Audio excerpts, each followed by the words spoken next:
Hey everybody, it's your old pal Ken, aka Sleaze Grinder. I have a podcast, Heavy Leather Music Club. Check it out. I think you'll like it. It's a link to all the episodes in the description. Please check it out. Also, if you like the channel, please subscribe, and we'll do more. And we're all coming up with crazy ideas, so please subscribe because fun times are ahead. While I'm waiting for the rest of the gang to show up to do the latest episode, I thought I'd show you some more new arrivals that have come around in the past few days, weeks, etc. All right, so this band, they've been around for a long time, and they just released a new record, and I just got it and I like it, and I thought I would talk to you about it because I think it's a band that maybe goes under the radar for a lot of people, certainly for me. It's the goth band Christian Death. Most people remember them from their initial incarnation in the early 80s with Roz Williams was the frontman. And he had a very distinctive sort of whine to his voice, which became the kind of the sound of death rock for many years. A lot of bands still utilize that vocal style. Interestingly, that was the second take of their first record. First take, he did a Bowie ripoff thing, but that one, for whatever reason, didn't get recorded. He did the whiny voice. The second one, that's the one that actually ended up on the tape. So that's how death rock ended up sounding like it did. Now, Roz Williams died in, I think, 1991. Band kept going on. Dude Valor took over the band, took it into a more sort of hard rock direction, kind of hard rock, little industrial, all that kind of stuff, away from the sort of post-punk death rock sound. But he carried on with it. Sex, Drugs, and Jesus Christ from 1988 was sort of the high water mark for this incarnation of the band. But they have kept going, and incredibly enough, they've released 32 studio albums. It's amazing how prolific. So clearly a cottage industry. I interviewed Valor, I think, I don't know, about maybe close to 20 years ago now, but he's a good guy, at least when I talk to him. Anyway, Christian Death, Evil Becomes Rule is the new record. It's a nice gatefold, although it's just one album. It's a nice psychedelic gatefold with a little insert, lyrical insert. Yeah, if you like dark rock and roll, goth, post-punk, dark wave, all that kind of stuff, you will obviously dig this. It's very good. Metal adjacent. Another band. This is also new released, but it's a reissue. I think the record originally came out in the early 2000s. This is the first time, I'm pretty sure it's the first time it's ever been on vinyl, which is exciting. It's Dengue Fever. Now, if you don't know these guys, they are a psychedelic rock band from LA. But there's a twist because the psychedelic rock that they play is based on kind of Cambodian fuzz rock from the early 70s. But you know, the influx of soldiers during the Vietnam War, all these guys hanging out, drinking at bars, whatever, all the local bands had to kind of catch up with the music that was going on at the time. So they started playing, their version of the sort of heavy rock that was playing on the radios for the GIs. And it's a very unique sound, obviously, because it's the melding of two different cultures. And that's what Dengue Fever do. And, they have a Cambodian singer, and they're fantastic. Really, really great band. This was their first record, as I mentioned. The second one, this is on red vinyl, a nice cherry red vinyl. Second one, it's called Venus on Earth, I believe, is also just out as a reissue. The third one should be coming soon. All of them well worth checking out. Really good, joyous, fun, psychedelic rock and roll music that you are sure to enjoy. Stacy and I saw them in concert, I don't know, like 5 or so years ago. Great experience. So good. Such a happy vibe. A bunch of people showed up and started breakdancing in the middle, and man, it was a really fun night. And they're a fun band. So please check them out. Like I said, there are more reissues coming, but that's the first one. So available now. I think I just got that at Amazon or something. I think I pre-ordered it. Maybe I pre-ordered it from the band, but you can also get it from Amazon. Okay, now this next couple. This was a complete surprise to me. So, on the show, on the podcast, for the Record Club, every week, we talk about notable new releases, and everybody picks a couple that they want to tell people about. And this was a few weeks back. Squeaky picks this one. And it's kind of like, all right, Squeaky's, he likes garage rock. So if, there's some kind of funky 60s thing, he's usually on it. But he's like, listen, this is a whole different trip. And mine's about to be blown. And he was right. So the band is the Troggs. And the record is the Trog tapes. Now, Troggs, of course, you remember from Wild Thing. Wild Thing, You Make My Heart Sing. Classic 60s Neanderthal garage stomper. And that's kind of like what I assumed the rest of the Troggs music would sound like. And it probably does in that incarnation of the Troggs. But they kept going and changing with the times, much like Alice Cooper would change with the times. That's what these guys were doing. So here we are in 1976, and they released the Trog tapes. There's another Trog tapes, which is them goofing around in the studio and arguing and stuff. That's obviously a different thing. This is the actual album, the Trog tapes. Here's the songs. Now, it is a glam punk record, basically. It is very influenced by T-Rex. It's influenced by David Bowie, and with the Troggs twist, and it's fantastic.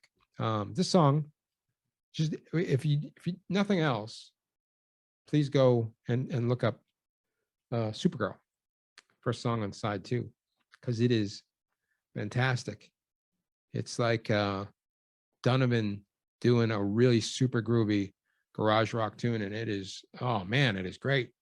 And the whole record is awesome. It's like super unique sounding, and nothing like what you would expect the guys that did Wild Thing to do. But man, I love it. Squeaky was right.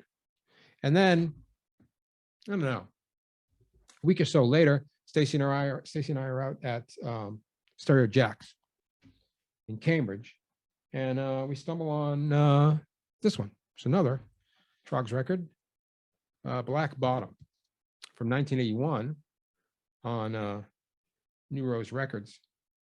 And I like this one even better.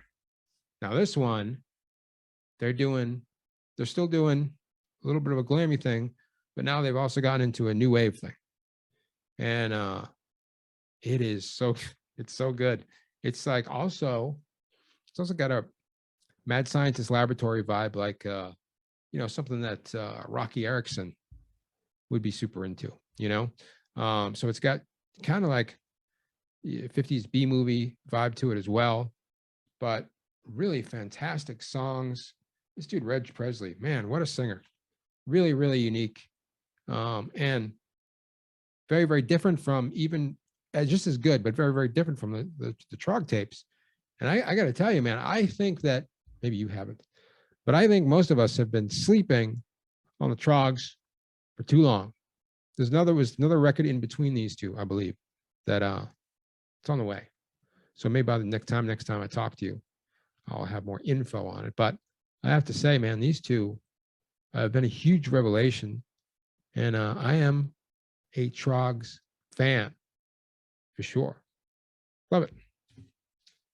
Okay, I think is this the last one for now? Might be the last one for now.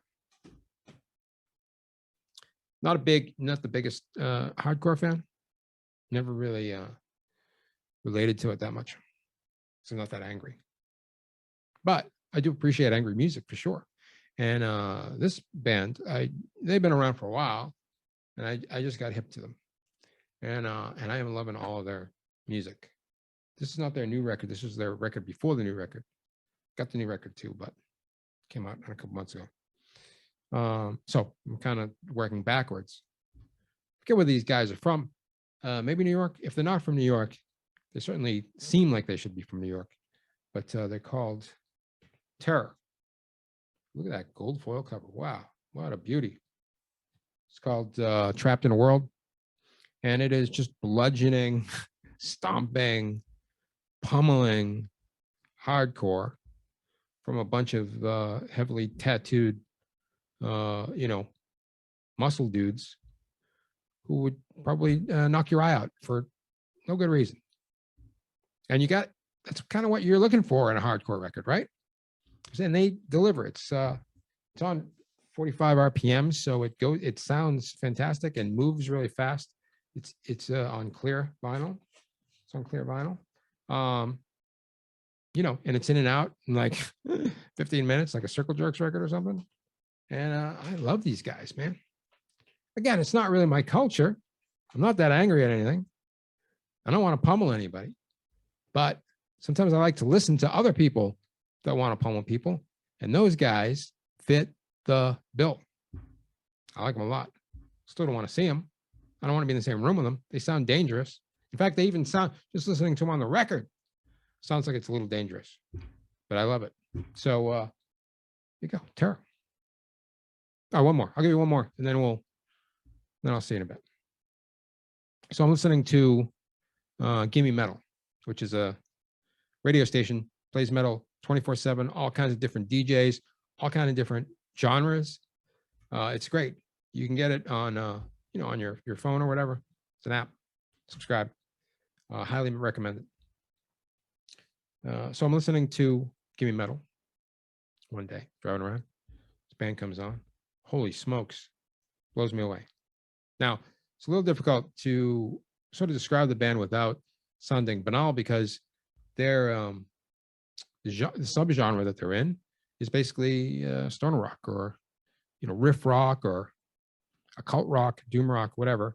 And when you hear that, you kind of already got something in your head, and for good reasons. It's a very crowded genre, and it's filled with a lot of people who it's kind of like punk rock. You can learn to play riffs slowly pretty easily, and you can buy the vintage gear pretty easily, and you can sound like Black Sabbath pretty easily. So a lot of people have done it, and so there's a lot of mediocrity in that scene for sure. And while this band is in that scene, they are by no means mediocre. In fact, they are superior to many bands that I've heard that do similar stuff. The songcraft is stellar. I mean, these guys are writing epic, heavy rock songs, and the vocalist, he's a bellower, which is very difficult to be a good vocalist when you're bellowing the whole time. But this guy does it, and it's really unique and great. I would say if I was thinking about some sort of band to comparison to, I don't know, Spellbook. I don't know how much that helps. Chevy, you remember that band? SH, a little bit like that maybe. But again, Chevy was very derivative of Sabbath. These guys are not. They're their own thing. That's all I'm trying to say, is that they're their own thing. So forget anything that I said about riff rock or anything. I just want you to check out this band. They are called, and again, the name doesn't help that much, but they are called The Wizards. They're from Barcelona, and this is their first album, Full Moon in Scorpio. They have a second album too, which I'll talk about maybe next time. But this one's from maybe 2017. It's on High Roller. It's quality. Man, oh man, is this record good. The songs are just epic in scope, majestic in delivery, and very transcendent. They will take you someplace. They will take you on a trip. It's on gray vinyl, which is not the sexiest of colored vinyls, but fits the bill. The Wizards, everybody. You can listen to their records on Bandcamp. Go check them out. If you haven't heard them, please do, because I love them. Wizards, if you're watching, please come to town. We'll rock out. All right, everybody. This has been your old pal Ken, Sleaze Grinder, live from Witch City, USA, Salem, Massachusetts. We will see you next time. And until then, stay. Oh, don't forget, subscribe. And don't forget, Heavy Leather Record Club. Please listen. All right. See you next time.